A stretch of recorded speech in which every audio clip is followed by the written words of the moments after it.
다음은 성경 보겠습니다. 성경은 사도행전 1장 9절 성경 말씀을 봉독하겠습니다. 다 같이 봉독하겠습니다. 이 말씀을 마치시고 그들이 보는데 올려져 가시니 구름이 그를 가려 보이지 않게 하더라. 아멘. 1장 8절부터 9절까지 제가 다시 한번 더 읽겠습니다. 오직 성령이 너희에게 임하시면 너희가 권능을 받고 예루살렘과 온 유대와 사마리아와 땅 끝까지 이르러 내 증인이 되리라 하시니라. 이 말씀을 마치시고 그들이 보는데 올라져 가시니 구름이 그를 가려 보이지 않게 하더라. 할렐루야. 제가 우리 호산나 교회에 오면서 보니까 사실은 제가 작년에도 몇 번 왔었습니다. 그리고 선교사님들과 함께 선교관에서도 잤었습니다. 되게 부러웠었습니다. 우리 서 목사님은 저와 좀 비슷한 그 삶을 좀 경험하신 것 같습니다. 저도 필리핀에서 약 한 7년간 사역을 하다가 제 자의적인 아닌 타의적으로 더 이상 선교 현장이 있을 수 없어서 저를 파송한 교회가 교단을 탈퇴하고 엄청 어려운 일을 겪은 과정 속에서 저는 하나님께서 샌딩 받으러 보내는 선교사로 한국에 또 오게끔 해서 부목사 7년간의 과정을 거치고 이제 담임 목사로 12년간 사역을 좀 하고 있습니다. 그런데 이렇게 보니까 교회 사이즈도 저희 교회하고 비슷합니다.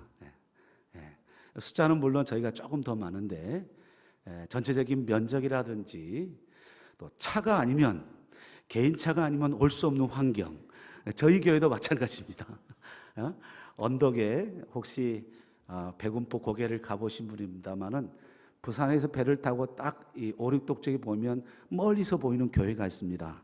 그 교회가 저희 교회입니다. 언덕에 있어서 제가 오기 전에는 주위에 개발이 안 되고 또 지금은 SK 아파트 뷰가 있어서 한 3천 세대가 들어서 있지만 제가 오기 전에는 개 잡아먹고 닭 잡아먹고 한쪽 구석에 있던 교회입니다.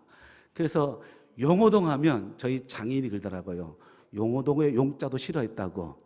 자, 왜냐하면 이게 너한자촌이 그 SK에 있어서 우리 교단에 용호 제일교회가 있었던 자리인데 그 지역이 다 이전을 하고 지금 아파트 3천 세대에 들어졌는데 여러분 주위 교회처럼 똑같습니다. 너무너무 비슷합니다. 또 이렇게 작년에는 그렇게 없어요. 또 3층을 또 올리시더라고요. 저희 교회도 지금 건축허가를 와서 교육관이 지금 주일학교나 중고등부 부흥해가지고 교육관이 모자라가지고 지금 저희가 허가를 받고 오늘 중직자 회의를 하고 우리가 11월 달부터 우리도 허가를 받아서 공사를 시작하려고 준비를 하고 있어요. 여러 가지로 너무너무 비슷한 점이 참 많고 무엇보다도 이 호산나 교회가 복음에 대한 뜨거운 열정이 있다는 소식을 좀 많이 들었습니다. 우리 김한식 목사님 저의 선배고 과거에 저와 같이 시찰에 있었다가 이곳에 부임하셔서 목사님 열정적인 것은 자타가 공인하는 것이었기 때문에 정말로 그런 과정 속에서 하나님께서 모세를 통해서 또 잘 리더십을 발휘하고 여호수아를 통해서 본격적으로 가나안 정복을 하는 것처럼 하나님께서 이렇게 우리 서 목사님을 또 세우셔서 우리 장로님들 정말 옆에서 우리 서 목사님 평상시에 말씀하시길 장로님들이 너무 힘이 된다고 그런 얘기를 참 많이 합니다. 사실 우리 목사님도 방금 저한테 잘하는 게 없다는, 저도 잘 못했는데 옆에서 장로님들이 잘한다고 옆에서 칭찬하니까 사람이 원래 못해도 옆에서 잘한다고 하면 신바람 나잖아요.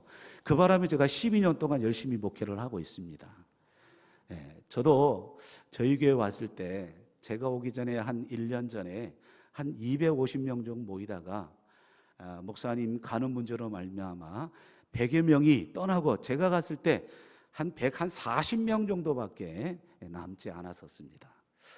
그런데 여러분 그 주위의 아파트처럼 아파트촌이 제가 이렇게 부임하는 가운데, 그런 부임을 또 하는 가운데, 제가 2007년도 12월에 부임했는데 2008년도 6월부터 SK뷰라고 3,000세대가 입주를 하기 시작했습니다. 하나님께서 너무 저를 사랑하셔서, 저는 자격이 안 되는데 앞에 있는 목사님들은 정말 고생을 많이 하시고 저는 열매를 따먹었어요. 열매를 따먹고, 제가 저희 교회 부임하기 전에 부천 참빛교회라고, 한번 여러분 김연아 목사님과 사모님을 모셔서 오전에 말씀 들으시고 오후에 사모님의 신앙 간증을 통해서 피아노 연주를 통해서는 정말 은혜가 됩니다. 제가 적극 제가 추천하고 싶은데, 제가 그곳에서 2003년도에 갔는데 500명이 안 됐었습니다. 이처럼 여러분처럼 주위에 아파트가 들어서던 시절이었습니다. 한 해에 거의 200명씩 300명씩 부흥해서 제가 5년 동안 부목사 6, 강도사 2, 여전사님 4, 거의 12명의 교육자를 선임 목사로서 제가 감당하면서, 제가 나올 때는 1,300명이 부흥했습니다. 남교육에 별로 아멘도 안 하죠. 그래도 지금은 얘기 들어보면 약 1,800명, 2,000명, 작년만 그렇게 하는 것을 보면서 하나님께서 이 부흥의 경험을 주셔서, 제가 부천 참빛교회에 있다가 부산에 있는 늘빛교회로 온 지 12년 됐는데, 지금은 출석 인원만 420명에서 400명 사이에 왔다 갔다 합니다. 중고등부도 사실을 제가 봤을 때 우리 아이가 첫째는 여자고 둘째는 공주고 셋째는 딸이거든요. 근데 이 아이들이 중학교 3학년, 중학교 1학년 있는데 그 3명 합쳐서 15명이었어요. 근데 지금은 한 60명 정도 부흥을 하고 있어서 하나님께서 이 부흥의 경험을 참 많이 하게 하셨는데, 제가 보니까 우리 서대경 목사님 기대가 되고 저는 호산넷 교회가 더 기대가 됩니다. 하나님께서 이렇게 때가 돼서 또 1세대를 끝나게 하시고 힘있게 사역하는 우리 서 목사님을 통해서 함께 사역을 하는데, 그런 면에서 우리 사랑하는 장로님들, 권사님들, 집사님들, 모든 재직들, 우리 모든 성도들을 축하하면서, 사실 전도하면 부담이 안 된 사람이 어디 있겠습니까? 부담이 엄청 될 때가 참 많이 있을 것입니다. 그러나 저는 오늘 말씀을 전하기보다는 제가 했던 거, 제가 12년 동안 사역했던 부분들에서 시간이 되는 대로, 허락한 대로 말씀을 드리고, 사실은요, 제가 이 전도를 하고 이런 또 전도 사역들을 하게 된 가장 힘의 원동력은 우리 장로님들이었고, 정말 옆에서 가장 귀하게 저를 많이 도와주고 실제로 기획을 너무너무 잘했던 여러분의 부목사로 사역하고 있는 김창태 목사님이 저에게 거의 90%의 힘이 되고, 저는 10%밖에 한 게 없습니다. 솔직히 말하면 그렇습니다. 지금도 저는 마찬가지입니다. 여전히 부족합니다. 근데 우리 장로님들 참 옆에서 해주고 좋은 부목사님들이 오셔가지고 저를 많이 이렇게 받쳐주니까 제가 왠지 힘이 나가지고 그렇게 사역을 신바람나게 하고 있는데, 또 얘기 들어보니까 다음 주 오신 부목사님 한 분 또 청빙했다 하더라고요.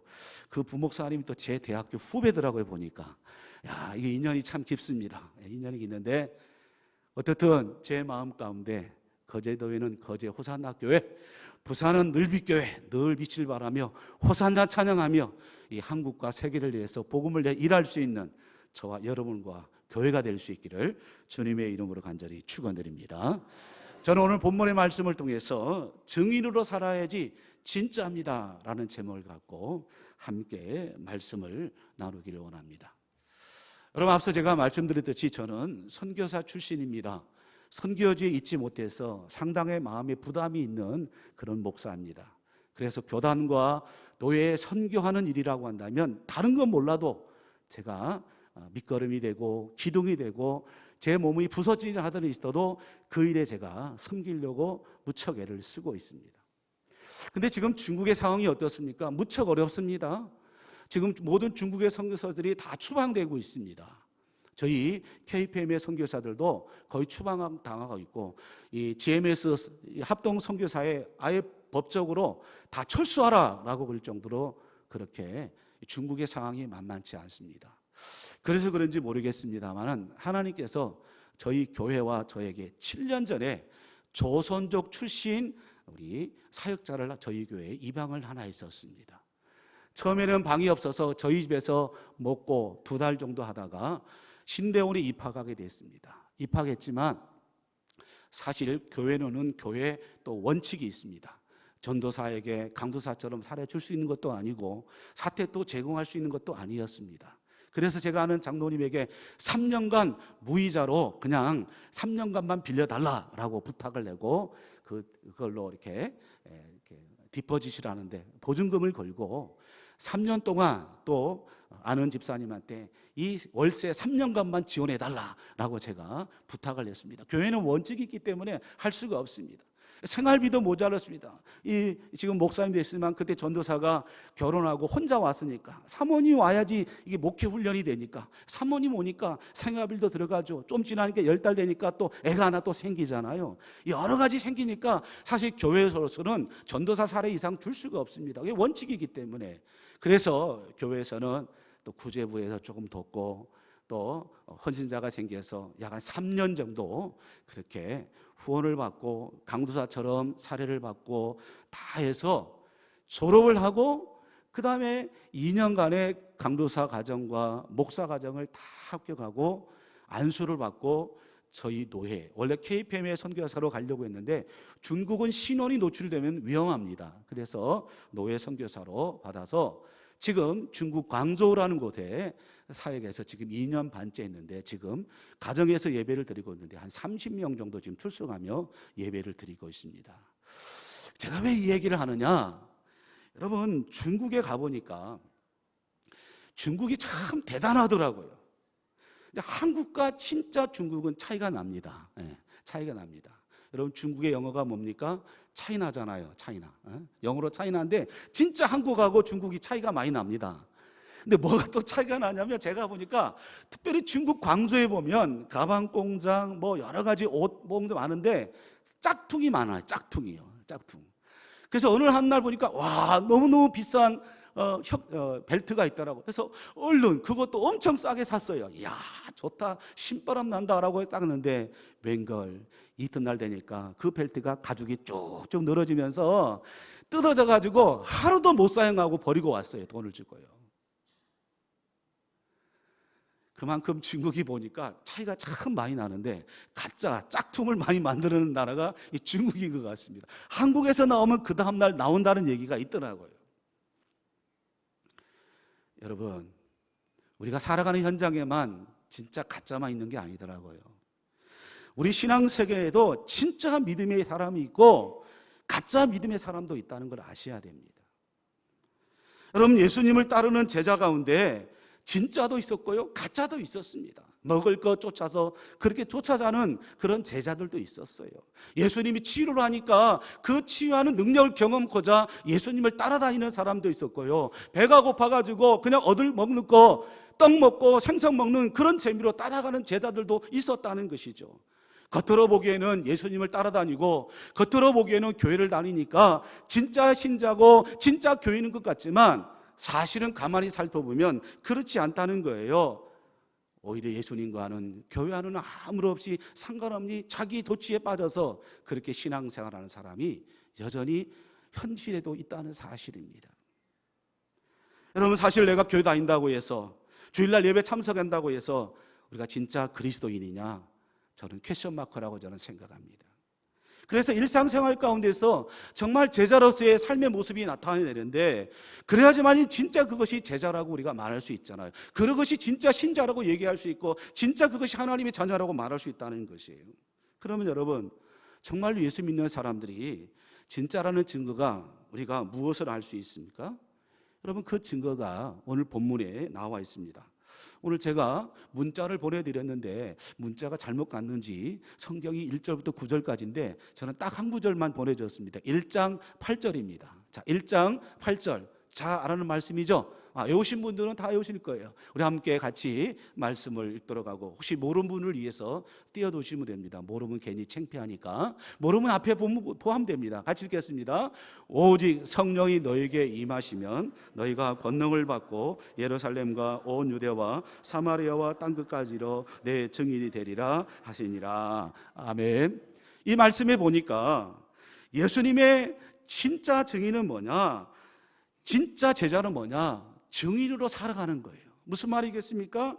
예수님을 믿는다는 것을 증거하면서 내가 믿는 그 예수님을 증거하며 살아가는 증인이 뭐냐? 진짜 제자다라고 그렇게 얘기를 하고 있다는 거예요. 쉽게 말해서 증인으로 살아야지만이 진짜 예수님을 믿는 제자다라고 말씀드릴 수 있다는 것이죠. 그럼 여러분은 본문에서 어떤 사람이 증인이 된다라고 말하고 있어요? 보십시오. 오직 무엇이 임하시면? 성령이 임하시면. 성령을 받은 자가 오늘 뭐냐? 증인이라는 것입니다. 제가 한번 물어보겠습니다. 성령을 받으셨습니까? 저 뒤에는 자신이 없는 것 같은데, 여러분 고린도전서 12장 1절의 말씀 이하에 보면은 성령이 아니고는 주로 시인할 수 없다, 분명히 성경이 말을 하고 있어요. 우리가 성령을 받으면은 늘 의식적으로 생각하는 것처럼 오순절에 있는 교회들처럼 무엇인가 기적이 일어나고 환자가 일어나고 그래야지만이 성령을 받은 것하고 그렇게 얘기하는데, 저는 그것이 다가 아니라고 말씀드릴 수 있습니다. 일부분에 해당됩니다. 아니라는 건 아닙니다. 여기서 성령의 권능이라는 것은 무엇이겠습니까? 단순한 기적이라든지 은사를 말하는 것이 아닙니다. 여러분, 성령께서 궁극적으로 이 땅에 오셔서 우리에게 성령의 충만함을 부어주신 이유가 무엇이겠습니까? 다른 건 아닙니다. 왜 제자들에게 오늘 이렇게 성령을 약속하시고 사도행전 2장에 성령께서 왜 강림하셨습니까? 다른 건 아닙니다. 그것은 바로 사망에서 생명으로 구원하는 영원의 구원의 능력인 줄 믿으시기 바랍니다. 우리가 성령 충만하면 늘 우리가 방언을 받는다든지 아니면 병자가 낫는다든지 너무 이런 신유적인 것만 생각하는데, 진짜 성령 충만은 뭐냐? 말씀 충만이고, 말씀 충만은 뭐냐? 예수님을 내가 믿는다라고 증거하는 것이 진짜 성령 충만의 권능이라는 사실을 믿으시기 바랍니다. 그러니까 엉뚱한 가 돼서 은사 받는다고 돌아다니지 마세요. 말씀 붙들고 하나님 앞에 나가면 하나님께서 주신 말씀 가운데, 충만한 가운데 이미 내 안에 누가 계십니까? 성령님이 와 계십니다. 내주하신 성령께서 나를 이끌어 가시고 나를 삶 가운데 인도하신다고 한다면 내가 믿는 예수 그리스도 증거할 수 있다는 것입니다. 그래서 영혼을 구원하는 능력, 이게 뭐냐? 성령 충만하기라는 것입니다. 바로 우리 안에 있는 성령께서 우리를 이끌어 가신다는 것입니다. 그런데 여러분, 우리 삶 가운데 영혼을 구하는 권능이 나타나는 증인으로 살기 위해서는 과연 어떻게 하느냐? 우리가 신약 성경을 또 여러 성경 읽다 보니까 이 사도행전 1장 8절에 제가 상당히 관심을 갖게 됐습니다. 그래서 오늘 예수님께서 또는 예수님의 제자들과 또 처음 교회 성도들이 어떻게 증인을 살았는가 곰곰이 살펴보는 가운데 그 증인들의 삶의 모습들을 찾아가지고 저희 교회 세 가지를 뽑아가지고, 그래서 지금 저희 교회는 영혼구원 331 운동을 지금 하고 있습니다. 331 따라 보세요. 331. 이거 쉽죠? 요새 우리가 끝나고 나면 331 331 이렇게 항상 우리가 찬양을 하고 있습니다. 우리 교회 부목사님이 음악을 잘해가지고 작곡을 했어요. 우리 교회가 이 정도입니다. 부목사가 이 정도입니다. 부목사님이 작곡을 해서 부르고 있는데, 그래서 저희 교육자와 저희들이 이렇게 기도하는 가운데 작년부터 사실 이것을 하고 있어요. 근데 이전에는 하던 것을 다시 이렇게 10년 정도 했던 것을 조금은 변경해서 그렇게 좀 하고 있는데, 아마 여러분들도 지금 제가 알기로 한 2달 전부터 시도했다고 저는 생각합니다. 저는 2007년도 부임하고 나서 그 다음에 2008년도는 사실 1년 동안 예배에 집중을 했었습니다. 왜냐하면 저희 교회는 앞서 제가 말씀드렸잖아요. 250명 모이다가 100여 명이 나왔으니까 얼마나 상처가 많았겠습니까? 다른 거 제가 하지 않았습니다. 새벽 제단 정말 강하게 중요하고, 공예배 시간 중요하고, 저희 교회는 지금도 금요 기도회를 하고 있습니다. 타 교인들도 금요기도 많이 참석하는데 예배와 말씀과 기도하는 게 제가 집중을 했었습니다.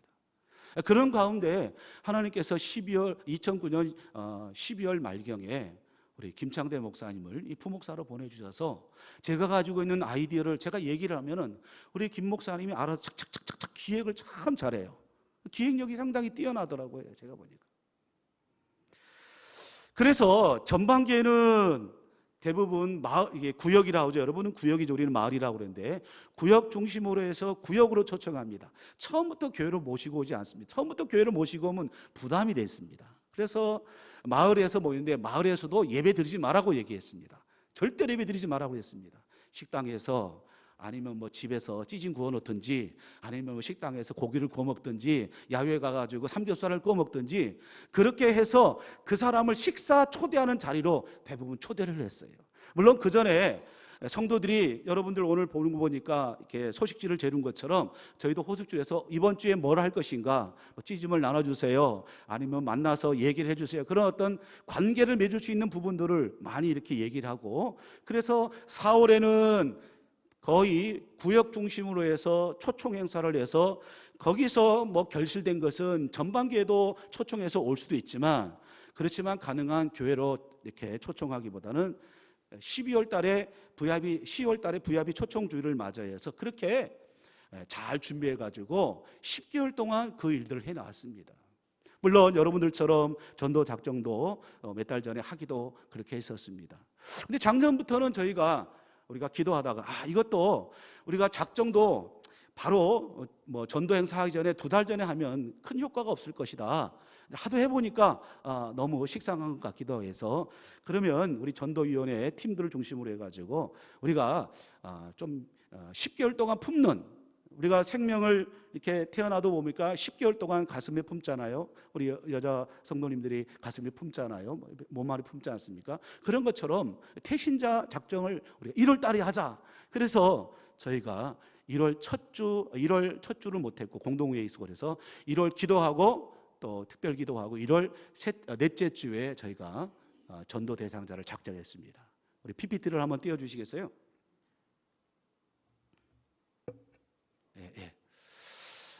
이렇게 태신자 작정 카드를 이렇게 작성했습니다. 제 작정 카드인데, 저는 저희 사는 아파트에 노인회 회장님을 지금 공략을 하고 있어요.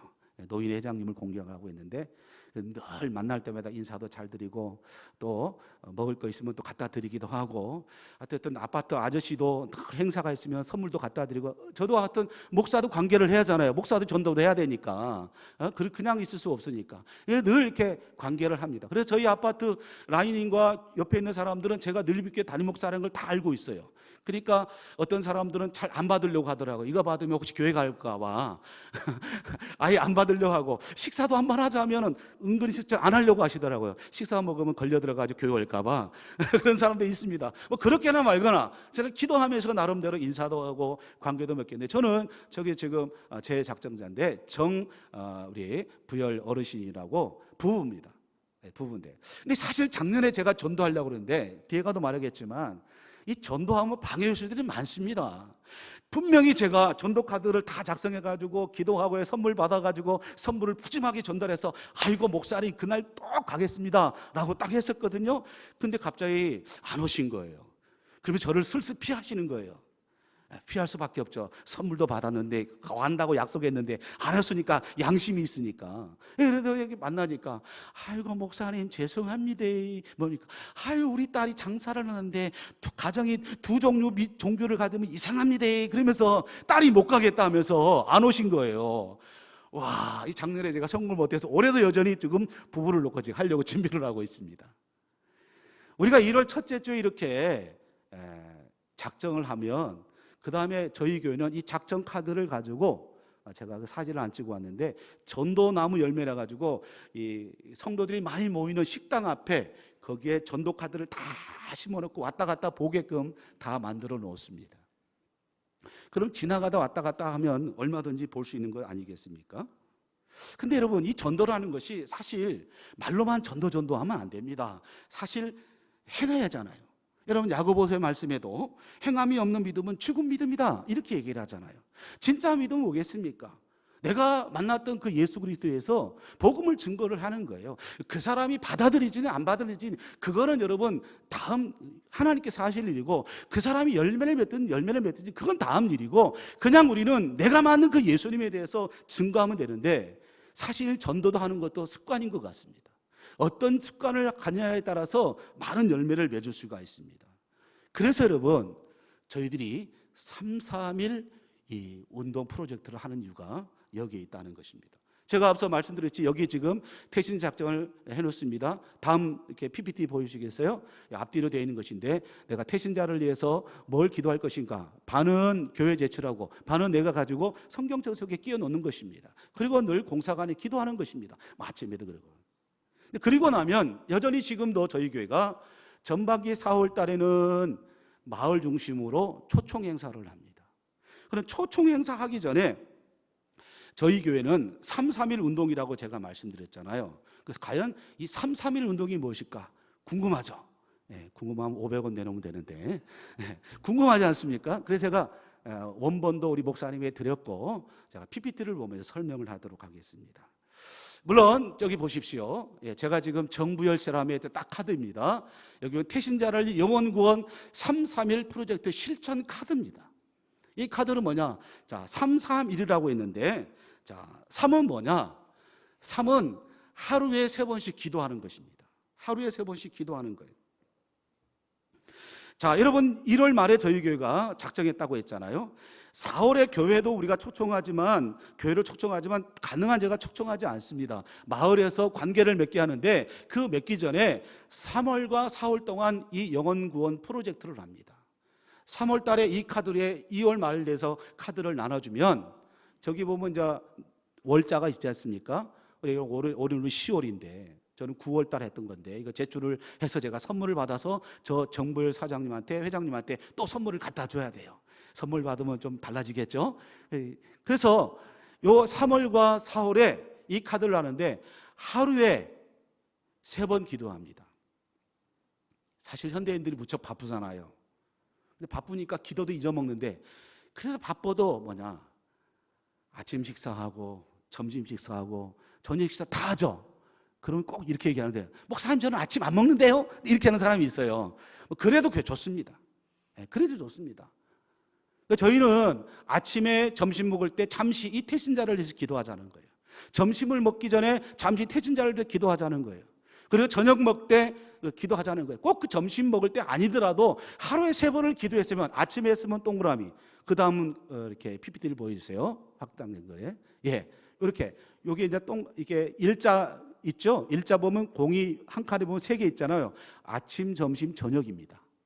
그러니까 9월 1일 날 아침에도 기도했고 점심에도 기도했고 저녁에도 기도했다는 거. 화요일 날 아침에는 제가 땡겨 먹었어요. 안 했다는 거예요. 솔직히 하면 돼요. 다 할 필요는 없어요. 그냥 솔직하게 한 것만 표시하면 돼요. 절대로 부담 갖지 마세요. 그렇잖아요. 횟수 중요하지 않습니다. 간절히 기도한 게 중요하니까. 다만 내가 했느냐 안 했느냐 스스로 체크하고 습관을 기르자는 거예요. 습관을. 이 습관을 기르다 보면은 나름 모은 사이에 습관이 뭐냐? 자연스럽게 내 몸에 체질화가 됩니다. 그러면 여러분 저절로 그하게 돼 있습니다. 아침에 먹으면서 식사를 위해 기도하지만 지금 뭐냐? 태신자를 위해서 기도해야지 라고 그렇게 기도를 합니다. 여러분 기도가 너무너무 중요합니다. 뒤에 가서도 말하겠지만. 그래서 매일 하는 습관을 가지라는 거예요. 아침에 한 번, 점심에 한 번, 저녁에 한 번 이렇게 하는 거예요. 여러분 전도하는 거 쉽죠? 이건 할 수 있죠? 못하겠습니까?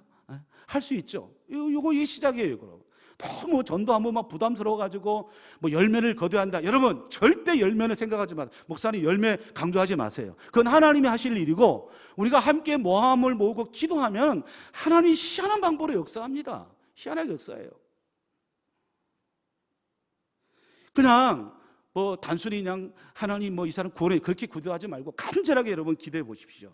그래서 하나님께서 그 사람 마음을 열고 여리고성이 무너진 것처럼 언젠가 내가 타이밍이 돼서 그 사람과 식사하고 교제할 때 결정적인 순간에 예수 한번 믿으십시오라고 한번 얘기할 때 마음의 문을 열고 받아들이고 교회에 올 수 있도록 기도를 끊임없이 하자는 것입니다. 그 다음에 여러분 331 운동의 두 번째 3은 뭐냐? 다음 카드를 넘겨주시기 바랍니다. 다음 카드. 다음 카드, 아닙니다.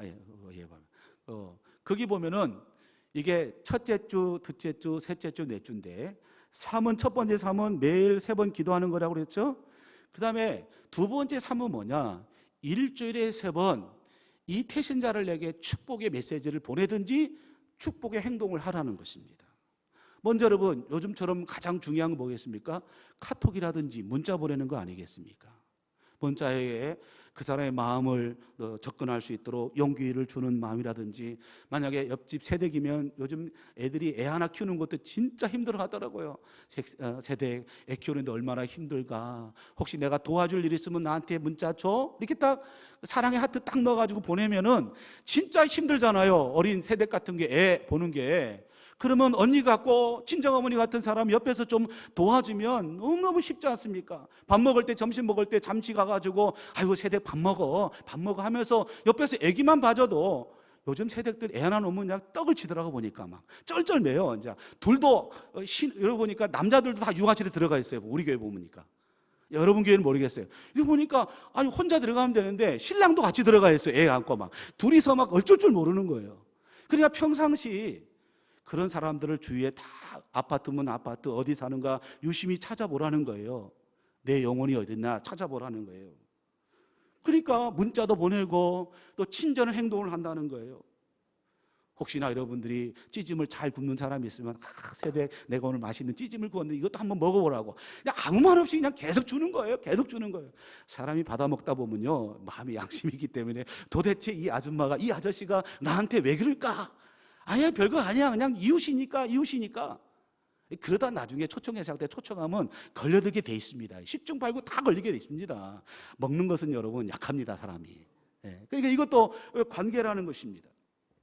그리고 또 마음에 담은 선물 혹시 알아가지고 뭐 옆집 그 집의 아들한테라든지 그 집의 딸한테 물어봐가지고, 야 엄마 생일이 뭐냐? 아빠 생일이 언제냐? 작지만 손수건 하나 다 중모해가지고 당신을 사랑받기에 태어난 사람입니다 라고 메시지와 함께 다 선물을 한번 줘보십시오. 감동받습니다.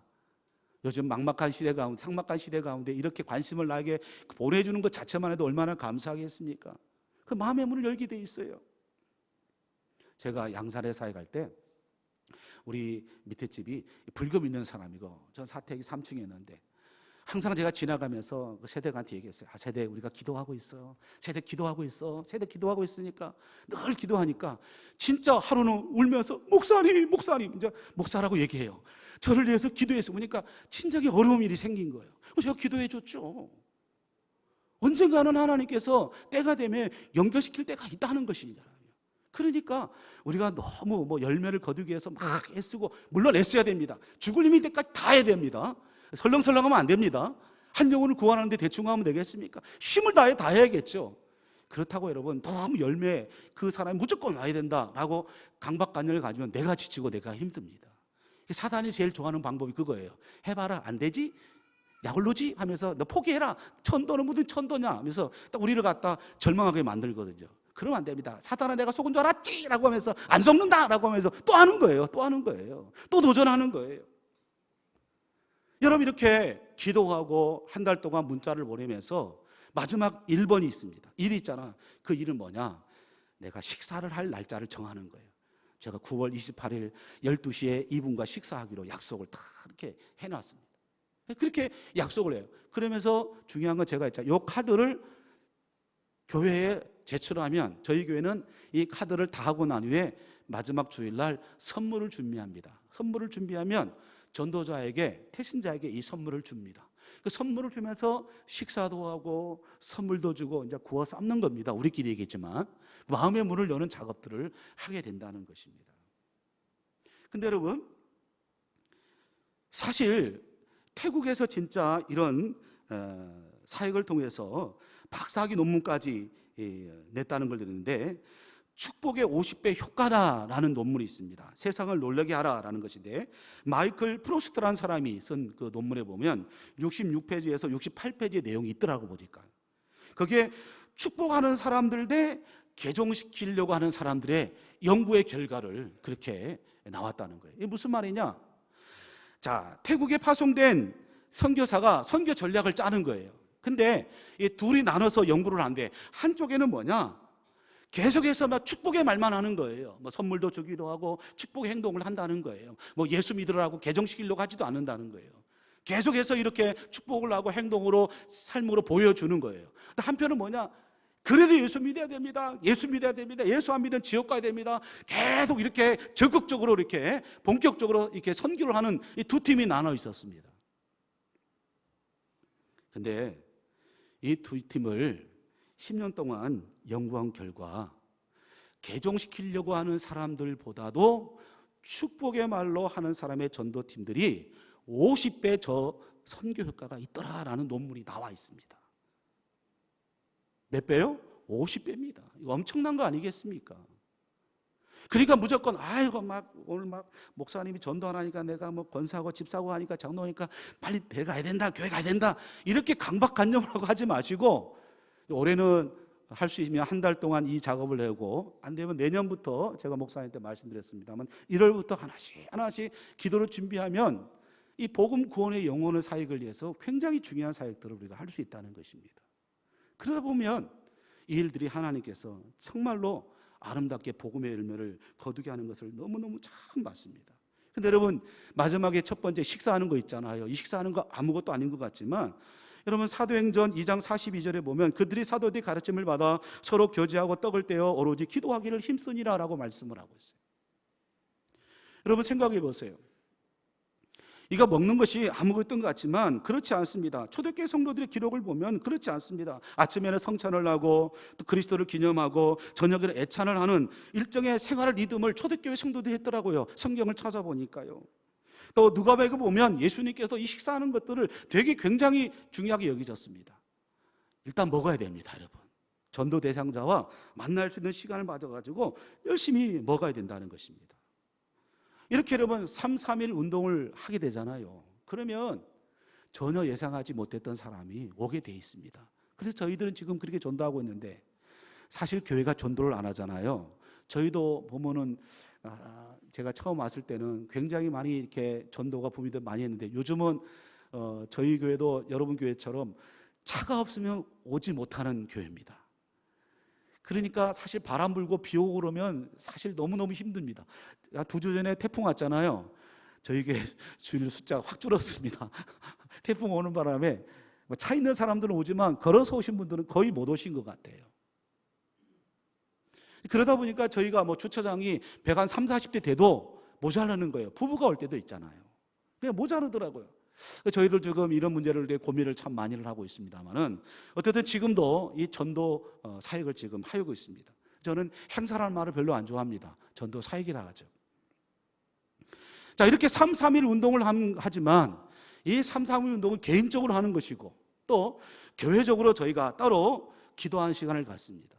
수요일 날과 금요일 날은 공동 예배 시간이니까 기도를 하지만, 월, 화요일 날, 화요일 날, 수요일 날 8시부터 9시까지 이 태신자를 놓고 전도팀 중심으로 해가지고 매일 밤에 기도회를 지금 하고 있습니다. 내일 또 합니다. 내일은 특별 새벽 기도회에서 특별 새벽 기도하면서 저녁에도 또 모여서 이 태신자를 해서 기도를 합니다. 여러분, 기도가 너무너무 중요합니다. 그리고 지금은 전반기를 그렇게 하지 않지만 후반기에는 복경적인 열매를 맺기 때문에, 지난주부터 저희들이 10월 1일부터 뭐라 하면, 여러분처럼 앞에 책상이 있잖아요. 그 다음 PPT를 넘겨주십시오. 여기 보면 저희가 늘비교회 VIP 해가지고 밑에 혹시 보이는지 모르겠습니다. 이곳에서 함께 예배하게 하소서라는 글씨가 보입니까? PPT 한번 이렇게 확대해 주면 좋겠고요. 할 수 없으면 할 수 없고요. 보겠죠? 그 밑에 보면은 이곳에서 함께 예배하게 하소서라고 있잖아요. 그 중간 하얀 공간이 있죠? 그 하얀 공간에 뭘 쓰냐? 내 태신자 이름을 쓰는 거예요. 그 태신자 이름을 교회 제출하잖아요. 그러면 저희 교회도 350석이에요. 저희 교회도 350석이에요. 여기도 350석인데, 물론 350명 다 앉아야 350석인데 그렇게 되지 못해. 350석에서 그 앞에 책상에다 다 붙여놓습니다. 저희들 앞에다 태신자 붙여놓고 예배당에 와서 딱 앉으면서 이름을 딱 보잖아요. 그 다음에 하는 일이 뭐냐? 이곳에서 함께 예배하게 하소서. 기도하는 거예요. 이게 여러분 또 일어나면서도 또 뭐냐 기도합니다. 저는 수요일 날이나 금요 기도회나 주일 예배 때도 우리가 설교하고 난 후에 결단의 시간을 갖는데 결단의 시간에 또 같이 이것을 놓고 기도합니다. 여러분 기도가 너무너무 중요합니다. 기도가요. 여러분 기도하니까 아이고 뭐 모르는 거 뭐 다 아는데요. 그런데 실제로 여러분 알면서도 기도하지 않는 사람이 너무너무 많습니다. 여러분 기도는 강조해도 또 강조해도 지나치지 않는 게 기도라는 것이죠. 제 얘기가 아닙니다. 여러분 사도행전 1장 14절 찾아봅시다. 우리 사도행전 1장 14절.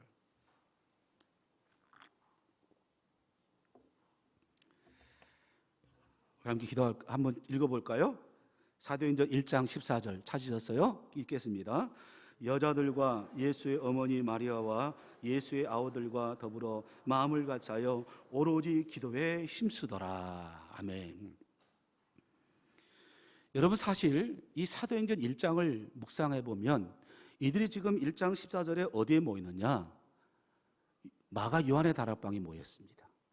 제가 2007년도에 교회에서 보내줘서 부목사 때 이스라엘 탐방 갔다 왔는데 정확한 장소는 아니지만 이곳이 그곳의 장소일 것이다 라고 그렇게 마가 요한 다락방을 만들어 놨더라고요. 사실 100명 앉기도 사실은 좁은 것입니다. 좁더라고 보니까요. 거기에 몇 명이 모였다고 합니까? 약 한 120명입니다. 정확한 숫자는 학자 간에 견해가 있지만 어쨌든 성경에 약 120명이 모였습니다. 근데 이들이 모인 사람들이 어떤 사람인지 아십니까? 거기 베드로도 모였습니다. 베드로 어떤 사람이었습니까? 예수님을 내가 깊이 있고 따르겠다라고 했지만 예수님을 3번 부인한 자였습니까? 도마는 어떤 자였습니까? 예수님께서 부활한 몸을 보였음에도 불구하고 믿지 못했다고 그랬잖아요. 내가 직접 만져보고 그것을 부활한 예수를 믿겠다고 했던 사람이었습니다. 한마디로 어떤 사람이었습니까? 실패한 사람들이었습니다. 근데 이들이 지금 하나님의 능력을 받아서 하나님의 일들을 감당하는 주인공이 되기 위해서 모였습니다. 이들이 해서 여기서 한 것이 무엇입니까? 오로지 무엇에 힘쓰더라? 기도에 힘쓰다라는 것입니다. 더불어 마음을 같이하여 오로지 그들이 힘썼다는 것입니다. 여기 보면 더불어 마음을 같이하여라는 말이 저는 집중하고 싶습니다. 교회 행사하다 보면은 사역하다 보면 아이고 그 뭐 전도는 전도사님이 하는 것이지 뭐 내가 할 필요가 없다 이렇게 생각하는데 이런 그렇게 생각하면 안 됩니다. 저희는 지금 주일학교 유치부부터 시작해서 모든 부서들 다 그렇게 행하고 있습니다. 한 마음이 돼야 됩니다. 그리고 이 전도 사역을 위해서 너도 나도 다 무엇부터 해야 됩니까? 기도부터 시작하라는 거예요. 기도하는 거예요. 근데 여러분 더불어 기도한다는 것은 교회가 모여서 함께 기도하는 것인데 요즘 이 성도들이 특히 젊은 사람들 가운데 어떤 의식이 있냐면 개인 프라이버시를 너무 강조한 나머지 아이고 뭐 공동체 속에 잘 들어가려고 하지 않습니다. 축도 끝나면 우리 거제 혼사한다교회는 모르겠어요. 저희도 아파트에 있다 보니까 그냥 예배 왔다가 등록도 안 하고 예배 드리는 사람이 참 많습니다. 저희 교회 등록 안 하고 지금 12년째 다닌 분이 계세요. 부부가 새벽 기도도 잘 나와요.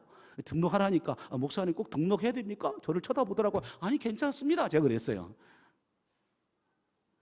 그리고 보면은 등록 안 하고 한 10여 명에서 한 20명도는 그냥 왔다 갔다 하면 축도 끝나면 어디냐? 손살까지 가버립니다. 혹시 목사와 눈이 맞출까 봐. 그런 사람들이 있어요. 아마 제가 보니까 호산나 교회도 있을 것으로 생각되어집니다. 이런 의식이 많다 보니까 교회 등록했더라도 뭐 전도에 가입한다든지 구역에 가서 함께 더불어 기도하고 교제하는 것에 대해서 별로 그렇게 하려고 하지 않다는 것입니다. 그러나 여러분 그렇지 않습니다. 우리가 신앙적인 생활이 개인적인 것 같지만 아닙니다. 공동체 안에 아주 중요한 공동체라는 것입니다. 왜 하나님께서 이 교회 공동체를 세우셨을까요? 너무너무 중요하다는 것입니다. 만약 이 공동체에서 떨어나가잖아요. 여러분 혹시 KBS 9번 방송 보면 매일 5시 반에 하면 그 동물의 왕국 하지 않습니까? 동물의 왕국에서 보면 맹수들이 누구를 잡아먹는지 아십니까? 딱 한 사람, 딱 한 마리가 있어요. 그거 뭐겠습니까? 그 물에서 떨어져 나간 삐뚤어 나간 동물들 이거 여지없이 죽게 돼 있어요. 근데 아무리 연약한 동물이라도 물이 지어 있으면요 호랑이도 못 건드리더라고요. 근데 다리가 절른다든지 아니면 옆으로 돌출 행동을 해가 옆으로 가는 사람이 있으면 여지없이 사자가 가서 딱 그 목덜미에 딱 잡는 걸 제가 많이 봤어요. 우리 성도들도 마찬가지입니다. 아이고 뭐 신앙생활은 개인 생활이니까 뭐 내가 혼자 하면 되겠지. 아닙니다, 여러분. 이 교회 공동체라는 것이 그만큼 중요합니다. 이 공동체에서 떨어져 나가면 언제 마귀가 맹수의 밥이 돼서 나를 물지 아무도 모릅니다. 마귀라는 것이 틈만 주면요 우리를 공격하게 돼 있어요. 여기 넘어간 사람들이 너무너무 많습니다. 목사도 그렇고 장로도 권사도 집사도 모든 성도들도 보면 이 마귀에게 틈을 주면 여지없이 공격당하게 돼 있습니다. 마귀는 우주사자처럼 찾을 자를 지금 찾고 있어요. 먹이를 찾고 있다는 것이죠. 그러니까 교회 안에서 공동체 안에서 기도하는 거 너무너무 중요하죠. 그래서 터툴리안이나 어거스틴이라는 사람들이 이렇게 얘기를 하고 있더라고요. 하나님을 아버지라 부르는 사람은 교회를 어머니로 여겨야 된다라는 거예요. 적어도 우리가 하나님을 아버지라고 부르면 이 교회 공동체에서 떨어져면 안 됩니다. 어린아이가 젖을 먹는 아이가 만약에 혼자 산다고 떨어져 보세요. 살 수 있을까요? 살 수가 없어요. 어머니 품에서 젖을 먹고 양육을 받아야 하는 것처럼 우리 성도들도 하나님을 아버지로 부른다고 한다면 교회 공동체에서 떨어져 나가지면 안 됩니다. 교회를 어머니로 생각하고 교회를 사랑하고 교회를 하나님 앞에 주신 것들 기억하면서 교회에 모여야 된다는 거예요. 여러분, 이 시대에 우리에게 힘을 주는 교회는 뭐냐? 기도하는 교회가 우리에게 힘을 주는 교회인 줄 믿으시기 바랍니다. 그래서 데살로니가전서 사도 바울은 쉬지 말고 기도하라고 한 거 아니겠습니까? 여러분, 기도는 이론이 아닙니다. 실제로 하는 거잖아요. 우리가 3.3.1 전도운동, 러브하우스, 전도 축제하지만 그것이 여러분 가장 중요한 건 뭐냐? 저는 기도가 원동력이라고 좀 말씀드리고 싶습니다. 사도행 1장 14절 그들이 더불어 마음먹고 기도하니까 하나님께서 약속하신 성령이 언제 임했습니까? 오순절날이 임했습니까요. 근데 여러분, 예수님께서 성천하시고 난 후에 사실 오순절까지 며칠 있는 줄 아십니까? 10일입니다. 여러분, 10일 기다리는 거 쉬울 것 같아요. 유대인들은 기다릴 수 있을 것 같은데 한국 사람들은 빨리빨리, 외국 사람들 늘 빨리빨리 많이 배우잖아요. 성경 급한 우리 한국 사람들은요 못 기다릴 것 같아요. 5일 돼도 성령이 안 와, 6일 돼도 안 와, 10일 된다는 거 쉽지가 않습니다.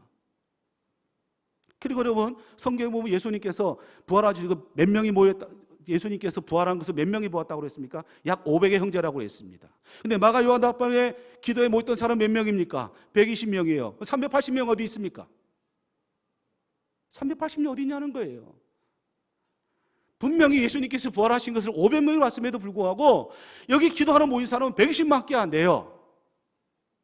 근데 이 120명이 기도하고 난 후에 얼마나 놀라운 복음의 역사가 나타납니까? 사도행전 2장 이후에 보십시오. 그렇게 비겁했던 베드로가 성령 충만한 가운데 복음을 전하니까 어떤 역사가 나타납니까? 하루에 3,000명, 5,000명 놀라운 역사가 나타났잖아요. 베드로의 힘으로 한 게 아니에요. 성령께서 베드로를 사용하신 줄 믿으시기 바랍니다. 내가 전도한다고 한다면 전도 못합니다, 여러분. 어떻게 할 수 있습니까? 저도 제가 담임 목사지만 제가 목회한다고 절대 생각하지 않습니다. 하나님이 나를 사용하신 도구라고 생각합니다. 저는 제일 늘 항상 부족하다고 생각합니다. 그래서 새벽에 늘 엎드려 기도합니다. 기도하지 않으면 내가 할 수 없다는 걸 제가 자신을 알기 때문에, 얼마나 열악한 걸 제가 알기 때문에, 기도하지 않으면 할 수 없다는 걸 알기 때문에 기도하는 것이라는 것입니다. 여러분, 기도하면 놀라운 역사가 일어난 줄 믿으시기 바랍니다. 저희 교회에 지금은 장로님이 되셨습니다.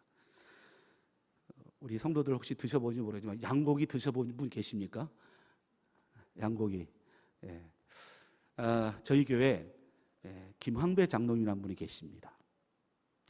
이분이 저희 교회 처음 왔을 때는 다른 교회에서 오신 안수 집사님인데 연 매출액이 1년에 한 20억 정도도 안 됐을 거예요. 한 12억 정도, 1억 정도 되는 그런 1억 정도 됐을 것 같아요. 1억 정도? 이 정도 됐을 거예요. 근데 이분이 저희 교회 오셔서 목사님 기도하십시오라고 하면서 지금도 그렇게 하고 있는데 매월 일일만 되면 저를 초청해가지고 아침 새벽기도 끝나고 제가 7시 갑니다. 가서 예배를 드리고 기도를 해드립니다. 그러면 이 장로님은 참 지혜로운 게 자기 고민, 목사가 무슨 사업에 대해서 뭘 알겠습니까? 양고기에 대해서 뭘 어떻게 알겠습니까? 몰라도 목사님이 듣든 이해하든 듣지 않든 상관없어요. 1시간 동안 저에게 지난달 일어났던 것들을 다 브리핑합니다. 제가 10년 동안 들으니까 이제 대충 압니다. 제가 10년이면 서당계를 뭐 풍으로 넣는다고 하는 것처럼 제가 또 이 에듀케이셔널 매니지먼트를 전공했기 때문에 제가 좀 경영에 대해서 좀 압니다만은 자세히 모른다는 것이죠. 그리고 그 다음 달 당신이 하고 싶은 계획들을 다 얘기해 줍니다. 그런 목사는 얼마나 기쁩니까? 막 침이 튀도록 기도하고 옵니다. 기도하고 와요. 근데 이분이 지금도 어려운 시기인데도 지금 사업이 잘 되고, 제가 저희 교회 처음 왔을 때 한 12억, 15억 되는데 지금 100억 이상 넘습니다. 매출액이. 뭐 별로 100억이니까 가임이 없으니까 놀라지도 않죠. 놀라지도 않죠. 제가 뭐 액수를 말씀드리는 거 중요하지 않습니다. 이분은 지금도 어떻든 담임 목사에게 기도 요청하고, 작은 일이든 큰 일, 땅을 사도 기도해 주시고, 또 같이 가가지고 보게끔 하고 기도해 달라고 하고, 어떻든 기도해요. 목사를 좀 괴롭히고 있어요. 근데 여러분, 진짜 믿는 신자는요, 목사를 좀 괴롭힐 필요가 있어요. 목사를 좀 괴롭혀야 돼요. 저는 우리 목사들 괴롭히는 당해도 괜찮습니다. 새벽에도 좋고 뭐 밤에도 좋고 괜찮습니다. 와서 예배 드리려고 하는데 싫어할 목사 있습니다. 싫은 목사, 그 사건 목사입니다. 사건 목사죠, 그건. 안 그랬습니까? 여러분, 전도도 마찬가지입니다. 전도하면 여러분 참 열매가 맺지 않은 것 같지만, 그러나 여러분 갈라디아서 6장 9절 보십시오. 여기 보면은 우리가 선을 행하되 낙심하지 말지니 포기하지 아니하면 때가 이름에 거두리라 라고 말씀하고 있습니다. 제 VIP 작년에 오다가 못 왔잖아요. 저 포기하지 않습니다. 올해도 지금 또 하고 있어요. 근데 여러분, 저는 불신의 가정에서 태어났습니다. 저 혼자 처음 예수 믿었습니다. 여러분, 불신 가정에서 예수 믿는 사람은요, 너무너무 힘듭니다. 제가 대구 사역할 때 권사님이 간증을 하는데 이렇게 간증을 하더라고요. 여러분, 예수 믿는 가정은 정말 뿌리를 먹고 자라는데, 그분들은 모태신앙에 자란 사람들은 인삼 뿌리를 먹고 자라는 것 같고, 자기는 일대 예수 믿다 보니까 배추 뿌리 먹고 자란다는 거예요. 남편 전도해야죠, 아들 전도해야죠. 얼마나 힘들겠습니까? 저도 일대예요. 제가 고등학교 1학년 때 하나님 앞에 서원하고 신학을 하려고 마음먹었는데 집에서도 반대도 심했습니다. 바로 대학도 못 갔습니다. 신학 때 바로 못 갔습니다. 1년 동안 제가 직장 생활하고, 그래서 제가 벌어서 대학도 제가 벌어서 대학 졸업했고, 장가도 제가 퇴직금 받아가지고 제가 그렇게 결혼한 사람이에요. 저는 고등학교 실기 선생을 했거든요. 정기 용접 잘합니다, 제가. 삼성 중공업이라든지 여기 대우 가서 제가 용접하라면 할 수 있는 이거 자격증이 있습니다, 지금도. 선교지에서 제가 용접 잘했습니다. 남도 먹기가 쉽지 않다는 거 저도 잘합니다. 그런데 여러분, 우리 어머니를 전도하잖아요. 저는 7살 때 아버님 돌아가셨어요. 어머니 전도하는데 드디어 어머니가 이제 교회 나오려고 마음 먹었어요. 근데 그 다음날 가려고 하니까 못 가겠다는 거예요. 이 마귀가 얼마나 방해한지 뭔지 봅니다. 우리 어머니가 교회를 딱 가는데, 교회 가려고 딱 마음 먹는데 갑자기 전혀 모르는 사람이 딱 저희 어머니를 막더라는 거예요. 당신 지금 교회 가냐고. 당신 교회 가면 당신 남편이 지하에서 울다고 하니까, 우리 어머니가 남편이 지하에서 운다고 하니까 교회 갈 사람이 어디 있겠습니까? 그런 아내가 어디 있겠습니까? 난 안 간다, 둘째야 라고 안 가시더라고요. 그래서 제가 포기하겠습니까? 끝까지 전도하고 함께 기도했는데 어머니가 교회 나가셔서 세례 받으시고, 그리고 집사 되시고 저한테 하시는 말, 이 좋은 예수 왜 인자 믿은지 모르겠다 이렇게 하시더라고요. 그래서 저희 어머니 초등학교도 안 나왔어요. 근데 성경을 읽다가 한글을 완독하셨어요. 지금은 눈이 안 보이시고 또 치매가 오셔가지고 박노성 치매 계셔서 요양병원에 계십니다. 인천에 있는 저희 막내 집 근처에 있는데, 교회에서 하는 요양을 했는데, 작년에 제가 보니까 내가 일도 가고 신학도 읽었다라고 얘기하시더라고요. 아침에 9시에 예배 드리는 걸 좋아하시고 성경 읽는 거 좋아하십니다. 저희 여동생도 작년에 전화 왔어요. 오빠 내 마음이 너무 힘들다라고 하면서. 제가 여동생을 위해 기도했거든요. 근데 시덕의 식구들은 또 시어머니는 교회 다니는데 이 제매가 이 교회를 안 다니니까 같이 안 다니기 시작하는 거예요. 처녀들은 제가 전도해서 갔는데 시집가고 나니까 또 안 다니더라고요. 근데 작년에 어려움을 겪고 하니까 오빠 상담도 한다고 해서 제가 저희 아내하고, 그래도 여자끼리 해주는 게 좋잖아요. 아내도 연결시켜가지고 하고, 그래서 신앙생활 지금 천안에서 신앙생활 잘하고 있습니다. 우리 막내는 중학교 때부터 제가 전도해가지고 약간 지금 목사가 돼 있어요. 사회복지 쪽에 지금 특수 목회를 하고 있어요. 우리 큰 누님도 제가 전도해서 다니고 있고, 이제 참 안타까운 것은 저를 전도했던 저희 작은 누님이 지금 안 다니고 있다는 거예요. 저를 전도해가지고 목사까지 되게 만들어 놓고 정작 지금 안 가고 있어요. 그래서 제가 전도하면 그래요. 내가 전도해서 너는 목사 된 거 아니냐, 괜히 공치사 하면서 저한테 그렇게 하고 있는데, 불교 집에 대대로 믿는 불교 집에 시집 가가지고 지금 우리 작은 누님만 지금 3남 3녀 중에 한 명만 남았어요. 한 명만 남았어요. 저는 기도에 포기하지 않습니다. 우리 딸들도 가끔 가서 그 집에서 자고 고모부나 고모를 꼬시고 있어요. 지금 그 조카들 먼저 교회로 지금 전도하고 있어요. 조카들 보내고 지금 하고 있어요. 우리 집에 오게 안 들어가지고 우리 교회에서 예배 드리기도 하고 밥도 와가지고, 인천인데 저희는 집이 인천인데 그렇게 하고 있습니다. 인천 사람들도 부산하면 좋아하잖아요. 서울 사람도 부산하면 좋아하잖아요. 제가 다 서비스합니다. 차도 빌려주고 다 합니다. 어쨌든 편하게 해서 예수 믿게 하는 방법들이 여러 가지 방법이 있잖아요. 여러분, 그러니까 포기하지 마세요. 포기하지 마십시오. 여러분, 조지 밀러가 5만 번의 기도 제목을 응답받았다고 하잖아요. 근데 52년 동안 전도했지만 전도 못한 자기 친구가 있었는데, 52년 동안 기도하다가 마지막 전도 받았는데 언제 받았냐? 조지 밀러가 장례식 때 52년 동안 자기를 기도했다는 얘기를 듣고 그 장례식에 참석하고 난부터 예수 믿었다는 이야기가 있습니다. 여러분, 포기하지 마십시오. 포기하면 누가 좋아할까요? 마귀가 아이고 내 편 생겼다라고 좋아할 것입니다. 여러분, 전도만 그렇겠습니까? 그렇지 않습니다. 우리의 삶의 현장도 마찬가지입니다. 저는 거제 지역이 지금 조선업 때문에 힘들고 어렵다는 얘기를 참 많이 듣습니다. 근데 저는 상황은 다르지만 똑같은 경험을 좀 해봤습니다. 제가 앞서 말씀드렸듯이 저는요 7년의 사역을 하고 싶어서 더 하고 싶었지만, 저를 파송한 교회가 교단을 탈퇴하고 여러 가지 어려운 일을 겪었었습니다. 저는 교단을 떠날 수 없어서 저희 아이들은 이제 초등학교 갓 1학년 들어간 그런 시대였었습니다.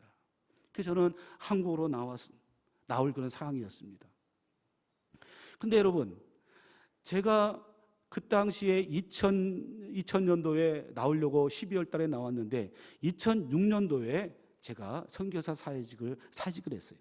그리고 6개월 동안 아는 선교사님 집에서 제가 토요일 날 선교 사역 가운데 유치원 사역을 했기 때문에 석사 과정과 박사 과정을 제가 다 마치고 박사 논문만 남았었습니다. 그러다가 제가 선교 사역하고 6개월 동안 논문을 쓰면서 있는데, 마지막 12월 달 됐는데 한국을 돌아가잖아요. 6월 달 제가 한국 나와가지고 저희 처갓집이 지금은 경기도 광구지만 옛날에는 창원에 살았습니다. 처제 집에 저희 아내, 그다음에 저희 딸 셋을 다 맡겨놓고 저 혼자 가서 사역을 하고 있습니다. 논문을 쓰고 있습니다. 그리고 여러분 생각해 보세요. 가장이 살해를 받지 않습니다. 여러분들 말하면 월급을 안 받고 생활한다고 생각해 보세요. 6월달, 7월달, 8월달, 9월달, 10월달, 11월, 12월 한 7개월 동안 사역지가 없으니까 사역을 못하니까 살해가 없는 거 당연한 거 아니겠습니까? 근데 참 하나님께서 저야 그렇다. 저희 처갓집에 있으니까 그냥 먹고 자는 거 해결되죠. 저희가 선교사 집에서 얻어먹고 있으니까 그렇게 또 살 수 있죠. 근데 여러분, 하나님께서 공급해 주시는데 참 공급을 해 주시더라고요. 그거 이제 6개월 지나서 이제 한국을 돌아가는데 새해 들어서 사역을 해야 하잖아요. 그래서 동기들이나 여러 친구들한테 좀 주선해서 이력서도 넣고 했는데 세상에 아무도 대답이 없어요. 아무 연락이 없어요. 저한테 부목사라고 오라는 데 없더라고요. 그리고 마지막 12월 제가 기억에 20일로 기억을 하고 있는데, 마지막 파이널 논문 뒷배스를 끝나고 선교사님이 빌려준 차를 타고 학교에 갔다가 그 선교사님 차를 타고 제가 딱 오는데 찬양 테이프를 딱 틀었는데 제가 하염없이 눈물을 흘렸습니다. 그러면서 은혜를 많이 받았습니다. 어떤 찬양이냐? 내가 걷는 이 길이 굽어도는 수가 있어도 내 심장이 울렁이고 가슴 아파도 내 마음속으로 여전히 기뻐하는 까닭은 하나님은 실수하지 않으심일세. 이 찬양이 나오는데 이 덩치 큰 제가 막 눈물이 한없이 흐르네요. 생각해 보세요. 남자 성도님들. 가정으로서 아내와 식구들을 지금 처가집게 맡겨놓고 당장 사역지도 없습니다. 6개월 동안 월급도 못 받았어요. 죄송합니다. 사례도 못 받았습니다. 그리고 한국 돌아간들 저를 오라고 하는 교회도 없었습니다. 저도 무식해가지고 박사과정 공부하고 있다 하니까 부목사 잘 청비 안 하더라고. 보니까 마지막에 올라갔다 박사학위 있으니까 선배들이 후배가 박사학위 있다고 이거 안 된다고 제껴놨다 하더라고. 나중에 보니까요. 바보죠. 밖에 나가 있으면 잘 모릅니다. 한국 상황을 잘 모릅니다. 근데 이렇게 하나님께서 저에 과연 위로해 주시고 은혜를 베풀어 주시는데 진짜 하나님은 실수하지 않습니다. 하나님께서 때가 되니까 다 준비를 하는데 뭐 서목사님도 그랬을 거예요. 저는 한국 갈 때 후배들한테 책 다 주고 갔고 그리고 가방 2개 들고 필리핀 갔고 또 필리핀에서 생활하다 구입했던 거 다 선교사들 다 주고 옷가방 2개만 들고 왔어요. 사실요. 근데 저를 중매해 줬던 목사님, 그렇게 했던 목사님 동사 목사 하자 해가지고 집을 갖다 방도 3칸짜리 큰 것도 준비해놓고 어디서 구했는지 뭐 어디서 구하겠습니까? 아파트 재활용 센터에 구했겠죠. 농도 준비해놓고 침대도 준비해놓고 냉장고도 준비해놓고 다 준비해놓고 그냥 가방 2개 들고 제가 갔어요. 진짜. 제가 아내한테 그랬어요. 여보 미안하오. 그렇지만 내가 담임 목사 되거든 다 좋은 걸로 새 걸 내주겠다고. 그래가지고 그때부터 사용해가지고 7년을 사용하고 제가 부천에서 이제 사역을 마감하고 담임 목사 올 때 퇴직금 받은 거 갖고 싹 다 새로 다 샀습니다. 다 샀어요. 지금까지 사용하고 있습니다. 제가 말씀드리는 것이 무엇이겠습니까? 전도도 그렇고 우리의 삶도 그렇고 기도하다고 열매가 없다고 실망하지 말라는 거예요. 혹시 여러분 가운데 힘든 여정을 걷고 있는 성도님들이 있습니까? 모르겠어요. 성령께서 저를 통해서 여러분들을 위로하라고 제 간증을 얘기한지 모르겠습니다. 원고에는 없는 것인데 제가 한번 말씀드리는 거예요. 진짜 그렇습니다. 전도자 여러분 실망하지 마십시오. 기도하고 도전해 보십시오. 내가 맡은 그 태신자를 놓고 기도하면 하나님께서 때가 되면 해주십니다. 하나님께서 희한한 방법을 해주시는데 한 가지 더 말씀드리면요. 저희 교회에 이런 분들이 있습니다. 저희 교회는 해군 본부가 있거든요. 그러다 보니까 이게 해군 가족들이 옵니다. 그럼 저는 그때 이렇게 가잖아요. 그럼 그냥 안 보냅니다. 뭐 평택으로 가면 평택 지역에 첫째로 우리 고신교회를 찾아봅니다. 없으면 인터넷을 통해 가지고 믿을 만한 사람들을 소개받아서 그 교회에 꼭 그렇게 담임 목사님에게 이름하고 전화번호를 줍니다. 왜냐하면 신앙생활 잘해야 되니까. 그러다 보니까 하루는 강릉에 갔는데 전화가 왔어요. 웬 전화가 왔느냐면 이상한 사람이 자기를 접근한다는 거예요. 그러니까 신천지예요. 순천에서 정말 용하게 성경 공부 잘하는 신천지 전략이거든요. 저희 교회도 몇 번 그래 걸린 사람이 있어요. 그래 딱 보니까 신천지라고. 그 교회 담임 목사님한테 말씀드리고 가자고. 다 소개하다 보니까 그러다 보니까 자연스럽게 어떠냐 이제 부산 근교에 오면 저희 학교 선배라든지 신대원 선배라든지 동료 목사님들이 저희 동네에 오면 먼저 저를 찾더라고요. 보니까 우리 누가 이 갈 테니까 좀 돌봐주시냐고. 아이고 할렐루야 하면서 뭐 당연히 전도팀 해가지고 전도 대상자 딱 묶어가지고 그렇게 관계를 맺게 만들라는 거예요. 하나님 방법은 희한한 방법이 참 많습니다. 우리가 이를 설명할 수 없다는 것입니다. 문제는 뭐냐? 기도하고 하나님의 은혜를 구하는 자에게 주신다는 거예요. 여러분 하나님은 이 시대에도 하나님의 일꾼을 찾고 있습니다. 하나님의 능력을 딱 들고 과연 이 능력을 누구에게 부어줄까라고 하나님께서 지금 그 일꾼을 찾고 있습니다. 그 복음 전도의 일꾼이 저와 여러분이 되지 않겠습니까? 바라기는 저와 여러분들이 성령의 능력을 받아서 땅끝까지 복음 증거하는 이 사역을 잘 감당할 수 있는 저와 여러분이 될 수 있기를 주님의 이름으로 간절히 축원드립니다.